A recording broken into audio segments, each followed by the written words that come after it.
Hello, fellow internet dweller. This is Lego Jackman, and today you're watching the review for the Lego Monster Fighters, the Ghost Train.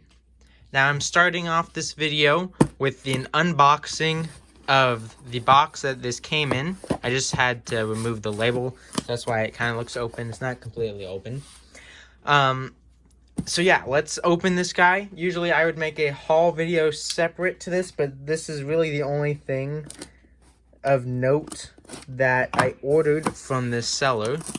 So there's not really much to make a haul video on, so I just decided to combine it with this video. So we have the Ghost Train with the instructions. So it came in a pretty small and compact box here. It's very awesome to get the instructions in a set like this. Let's see those instructions. Here is the first one, and we'll go more into it in a little bit. This is a really thin instruction manual. What the heck? That's weird. Why didn't they just combine them? I don't know. We'll talk about that later. But this is what I got. I also got Catwoman. And in here, I don't know where it would be, but I also got another piece outside. Oh, there it is. I got this Ahsoka hair piece, if you want to call it that. And the reason why I got this is because I plan on getting the Ahsoka from the AAT, and the hairpiece that comes in that set is a little too long. So this one is the shorter side, and I plan on replacing it. But until I get that, that's just going to go in my hair bin. But now let's take a look at the Ghost Train itself. So this is the Ghost Train and Monster Fighter plane all built up. Let's take a look at the Monster Fighter plane first. Here is the Monster Fighter plane. So this is the good guy part of the set. It is mainly made up of dark gray and dark red.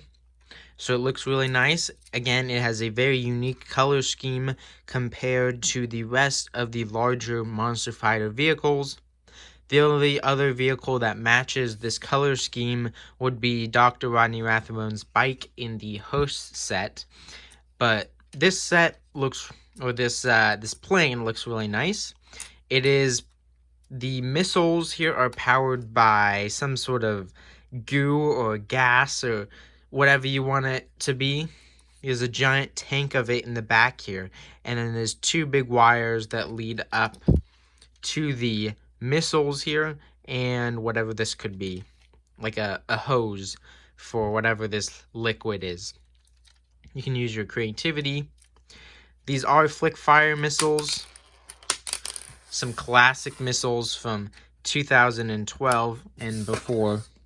I'm not really sure when they discontinued these. I think around 2014 is when they moved from flick fire missiles to the spring-loaded missiles, and then after that was stud shooters. We have a really nice detailed engine here in the front with the propeller, and then these cool, I don't really know what this is called, but it's really nice looking design here. And then we also have pistols lining the side of the front of the plane to represent, I would say, like the exhaust for the engine that would be in here. Moving backwards a little bit, we have the cockpit with Ann Lee. On the instructions, it says Frank Rock's supposed to be in here, but it doesn't matter. We have the seat, and then to control the plane, there's this little stick that you can, like move back. I don't know if that's supposed to be there. It's not really, but I just use this as a storage for extra crossbow, whatever that's called, a stake. Then there's this big chain. Now, technically, the chain is supposed to just lay there, but I would suggest, just to make it a little less intrusive, just put it in the back. Attach it anywhere, but right there is a fine look. This is supposed to be for one of the monster fighters to hang off from. So you just attach it to their hand, and they're able to hang here while the other monster fighter drives the plane. They're able to hang here, shoot, and also swoop in to grab the moonstone. This really comes off easily, so if you don't want it, you don't need it. When in its landed position, the plane looks like this because there are wheels sticking out from the bottom. They do not fold in or anything. They're stuck like this. But I still think it's a pretty neat looking design. We got the fin in the back. Very nice looking plane. And that is the completed plane. Now time to look at the actual train itself. Here is the entire train. It is broken down into 4 parts, 2 of which are the same. So let's take a look at each part individually. How they're combined is with a very small ball joint right here. So they're very easy to take apart, and you might need to take them apart maybe even when you're displaying it because it flops around all the time. So let's take a look at, I believe this is called the locomotive, or like the engine of the train. This is a very cool design. We have the front here with the big engine in the front, or the steam exit, and instead of steam we have a giant glow-in-the-dark flame that's green. So that looks really cool. We also have a glow-in-the-dark front here of a ghost's face. We have some lights, and then we have like whatever this thing is called, the front of a train to clear brush out of the way. We have the sides detailed by this spiky tube. It's got a lot of like shark fins and spikes coming out of the side. There's lots of spikes in this set. The train wheels here. I'm going to test this train on train tracks very shortly. Bigger wheels in the back. The same look on the side. We got some bones. These clips here are not for anything. I'm not really sure why they included them. Maybe just to cut down on piece variety. Up here we have a bell. Now it's odd because there is supposed to be a stud here connecting the bell to this plate, but then it doesn't allow the bell to move. So I just removed that bell, that stud, otherwise the bell would just be stuck here and it wouldn't be able to move. So I would suggest you do that too. Just to let you all know, the glow-in-the-dark bits in this set include the flame, the face, all of these rods, not the bones, just the rods. So these rods will be glow-in-the-dark as well. Same with this rod, and then also the cone pieces, which are not present on the locomotive front part of the train. Moving up to the top here, we have the moonstone right there. It's just resting on the top. There is the ghost on a really awesome translucent blue, light blue moonstone. Very nice looking moonstone, and it really just sits here. Not much else to it. In the back here, we have the coal or the engine part. We have a lever, and then this also opens up here, and you can kind of see in there is a flame. So that's where you shovel coal into to power this thing. This thing is probably powered on nightmares or something, not coal. But that's up to you to decide. So that is the front part of the train. Moving on is this passenger part, and you get 2 of these, so I will only be looking at one of them. This thing is very small. Usually Lego trains have a large passenger portion, carriage or whatever it's called, that attaches to the back of the locomotive, and it's about the same size as the locomotive. So imagine this about this long, you know, just imagine this that looks like this, that is this long. But instead they went with these tiny little things, and I bet if the plane wasn't in the set, it would have been a much larger train. But they added a plane to have like battle in a box or conflict in a box, whatever it's called. And so that's why they have two of these. Now, it is for the ghosts to kind of stand here. So you got space for a ghost. And they get locked in kind of like a roller coaster with this bone bar here. And that is at an angle. That can be moved up and down. But you kind of want to lock the ghost in so that he doesn't fall out. These are the cones that are glow in the dark. So you're going to be seeing these glow in the dark, as well as this one. There is no like wand bar pieces on this part of the train, so that's not going to glow. And then the back here has another bone. More spikes, lots of spikes. Spikes on the side. And then wheels. These aren't really train wheels, I would say. So I'm not sure if they would actually work on a train track. Now, a cool thing about this passenger car is the wings. Now, they're not just there for cool looks. They actually move up and down. So, just drive it forward. And you'll see it kind of moves. And how it does that, you can see that it kind of like bumps up and down. It's not really the best, but I mean, it's better than nothing. And what it does is attach the wheels are these like egg-shaped bits here, look like that. And every time you move the wheel, these things turn and then they push the wing up and down. So that is what powers the flying, because this train is supposed to be a flying train. It's not supposed to be a train that goes on tracks. That's why there aren't any tracks included. Usually a Lego train set would have a bunch of tracks included, but instead this one does not have any tracks, and that is because it is a flying train, and these wings are supposed to help the train fly. So you do get two of them, and they do the exact same thing. They help the train fly. They're both for ghosts, the extra ghosts to go onto. Now let's look at the prisoner cage.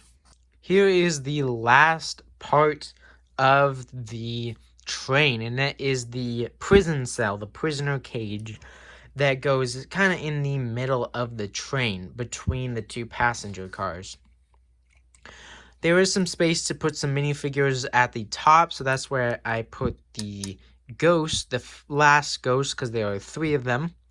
But I don't really think they're supposed to go here because they don't really fit. You kind of have to bend them back because their hood piece kind of conflicts with these sloped bricks. Now, lots and lots of spikes here at the top, some bones. All of these cones are glow in the dark. These spikes here are very annoying to put into, especially into clips, and trying to like angle them the right way. But that is the top. Moving down, we have the actual prison gate here, and they are opened just by pulling it. The bones do go inwards, they don't come outwards, but I think that is a good decision. There is doors on both sides here, but you only really need to have one open. Now let's take a minifigure, say Frank Rock here, and we can put him in there. There is a 2 wide space to put figures into. You can just throw him in there. It's probably going to be the easiest way, but he will be kind of flopping around inside. So you might want to actually attach them in there, and you kind of just have to put them in there, kind of wiggle them in there, and hopefully it is kind of hard. Might bend the legs, so I'm not gonna put him in there. Just he can fit in there, just know that. Those close, and then that is really it. We get some angle bits here to kind of spice up the design.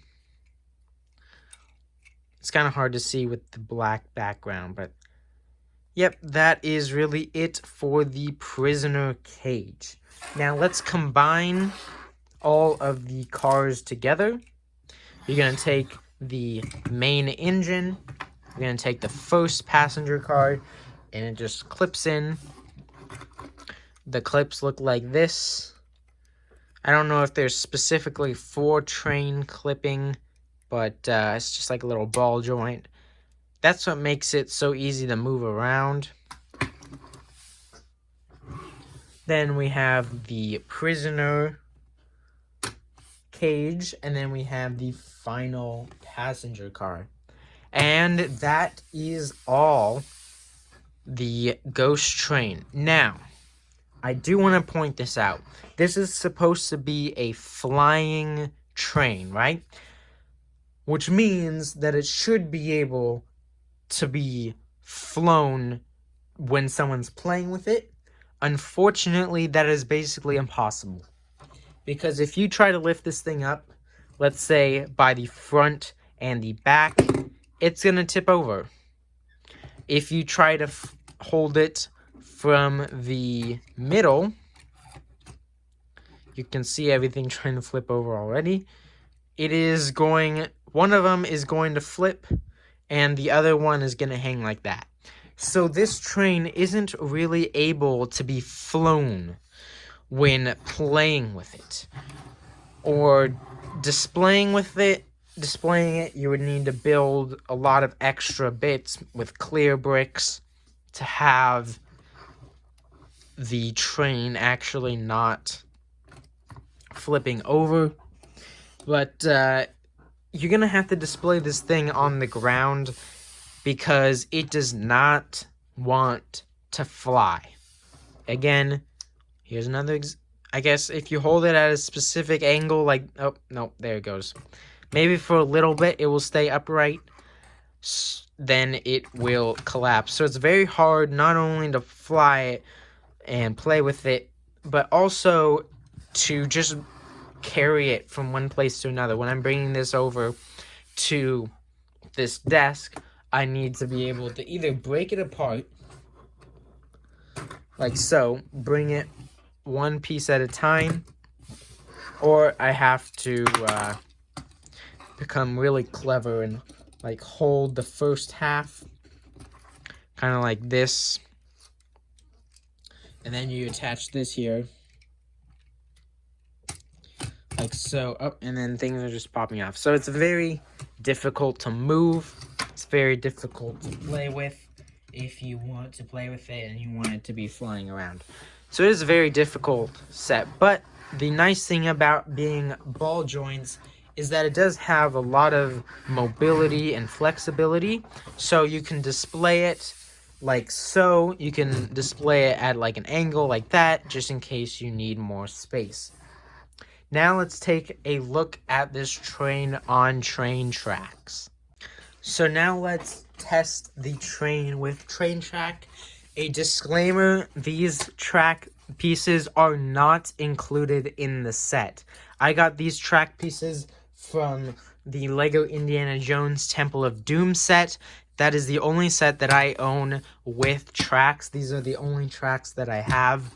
So let's test the train on here. Let's first just test the engine first. Let's see if it actually goes on. I don't know. I guess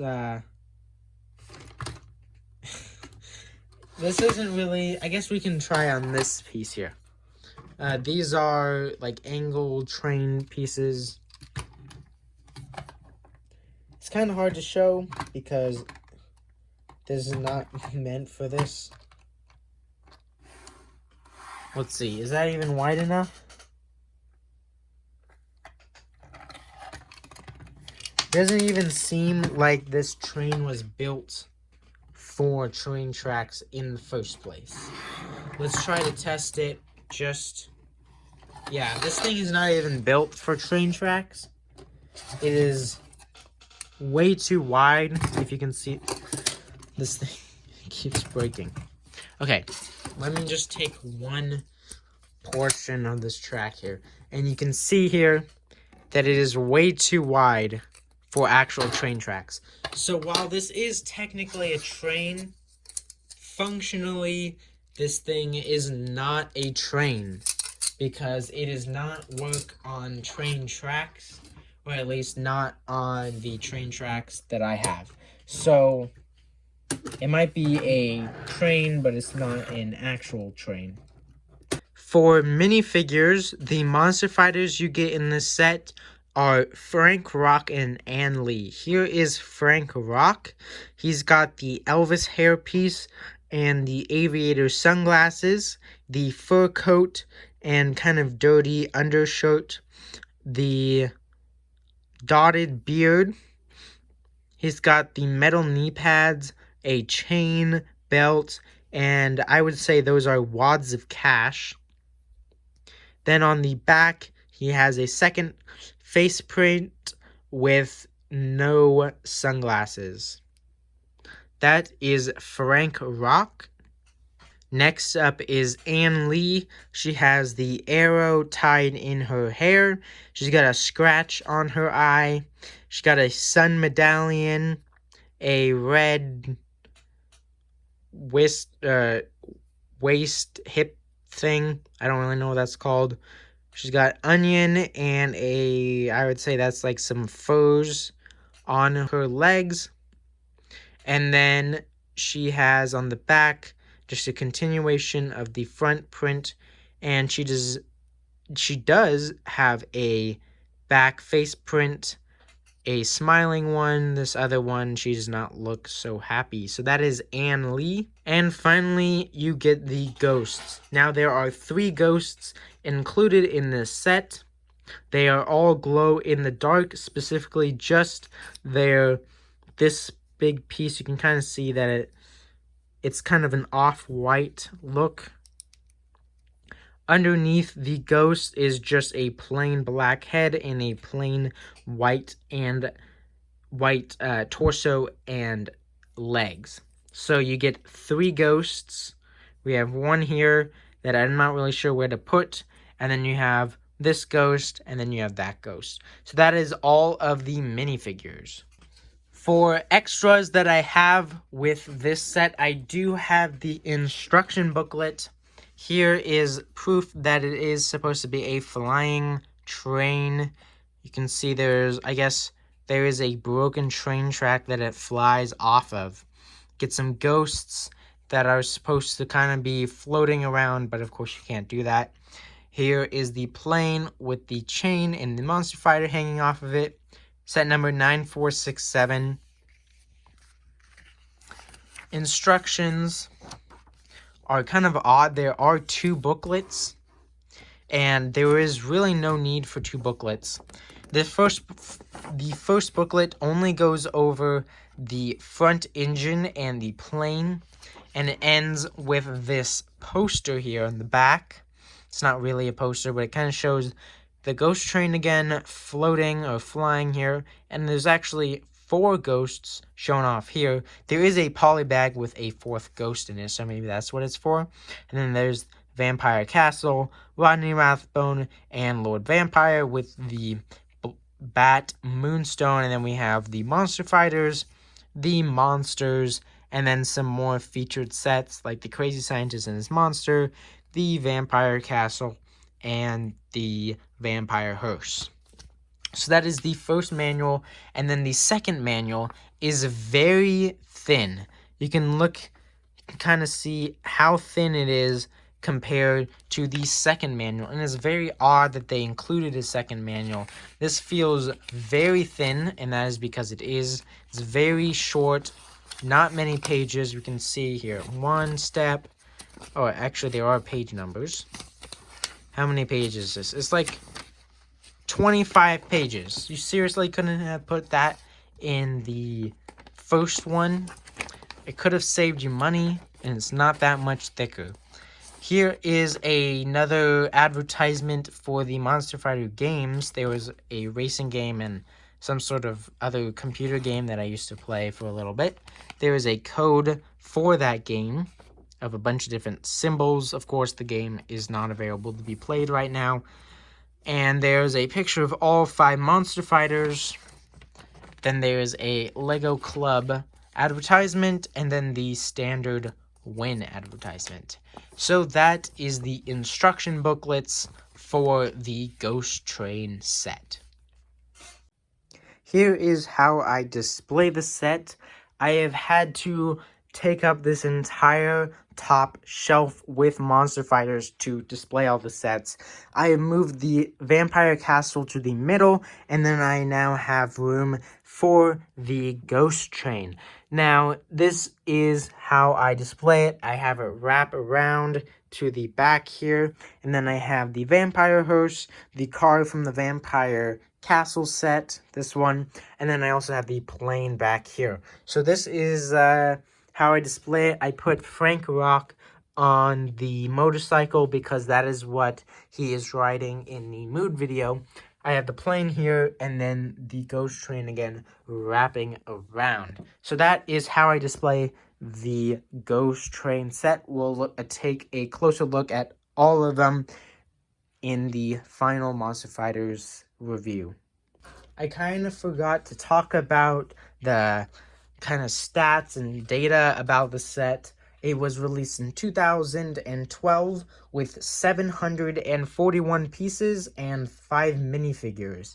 It was originally $80, and now you can be looking at around $89 to $90 used and around $130 sealed. I bought this one for $90 without the box, but otherwise 100% complete, and I think that is a fair price.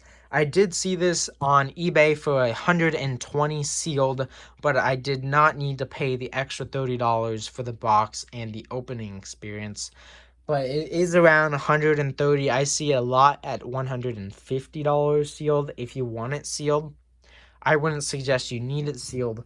Now for $80, I don't like that it is broken up into 2 bits. It would have been cooler just to have a bigger train and maybe sell the plane separately as its own $20 or $30 set with maybe some more monsters from the other sets, like maybe another swamp creature, and then just include more ghosts and a larger, more stable train. But of course, we're not going to get that, and that's not what we got. So for $80 and what I paid, $90, I think it's a little small.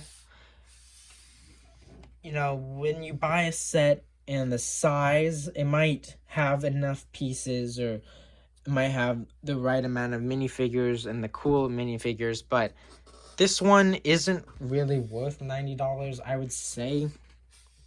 But I got it just to complete the Monster Fighters collection.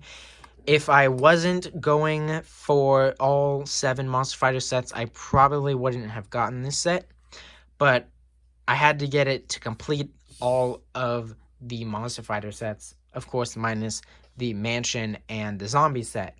So, that is all I have for this review. Now that I have reviewed every single Monster Fighter set, I will be releasing a final theme review looking at all of the Monster Fighter sets that I own and how well the theme did and just a general overview of the whole theme. I will also be showing off all of the glow-in-the-dark elements in that video because I forgot to show them off for every single other review that I did. So you will see all of the glow-in-the-dark elements in that video, and that video will be releasing on Halloween because this is a Halloween theme. But that is all I have today to tell you. I hope you enjoyed this video. If you did enjoy this video a lot, then maybe consider leaving a like. And if you enjoyed the rest of my Monster Fighters reviews, maybe consider subscribing. But other than that, have a good rest of your day, and I'll see you in another video. Peace out.